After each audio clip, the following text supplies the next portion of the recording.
In the heart of the Caribbean, just south of Antigua, lies the tiny island of Montserrat, once known as the Emerald Isle of the Caribbean for its lush green hills and Irish heritage.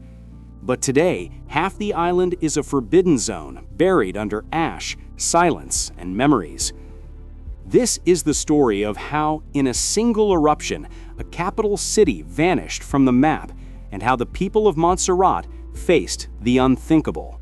Before 1995, Plymouth was the beating heart of Montserrat, a vibrant town of around 4,000 people, colonial buildings, and a busy port. Tourists flocked to the island, and few could imagine that beneath its tranquil hills slept a volcano that had not erupted in centuries.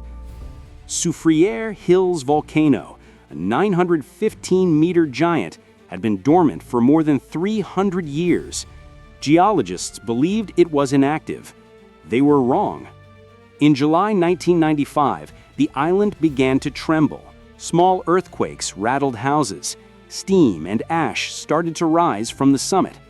At first, scientists from the newly formed Montserrat Volcano Observatory weren't sure what to expect. Was it just gas release or something bigger? Weeks later, the answer came violently. Explosions tore through the summit, sending ash several kilometers into the air.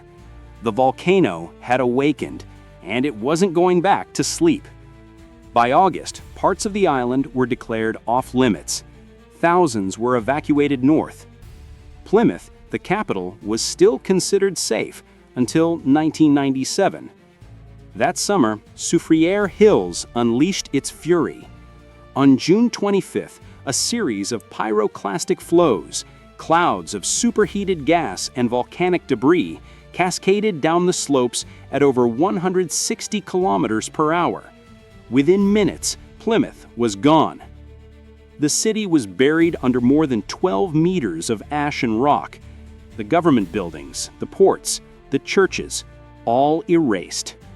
What remains of Plymouth looks like a modern-day Pompeii, frozen in time, eerily preserved under layers of ash. The eruption killed 19 people and forced more than two-thirds of Montserrat's population to flee, many of them resettling in the United Kingdom.